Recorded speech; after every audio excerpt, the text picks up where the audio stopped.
廣東旅遊指南。各位觀眾，晚上好！假期到啦，嚟廣東旅遊會係一家大細好好嘅選擇。而廣東有乜嘢係值得一玩嘅呢？我哋一齊去睇下。一、水鄉風情。廣東有好多以水為主題嘅景點，因為廣東人相信水為財，所以廣東到處都充滿水鄉風情，值得一睇。二、高樓大廈。廣東嘅城市非常現代化，有好多高樓大廈，宏偉壯觀，充滿特色，隨手一影都可以出大片，能夠令每一位遊客都嘆為觀止。三、野生動物園。廣東嘅動物園非常出名，裏邊嘅動物都好生猛，充滿朝氣同埋生命力，能夠令每一位遊客都愛上呢度嘅野生動物。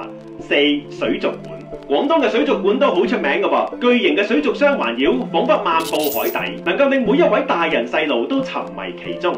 五、地下激流。廣東有好多地下激流，激烈洶湧，非常刺激，適合中意挑戰極限嘅遊客去體驗。你可能會遇到好多同行嘅人，但係我相信你好快就會同佢哋打成一片，共同進退。當然，廣東仲有好多有趣嘅景點等緊你去發掘，我哋期待你嘅到來。Welcome to 廣東。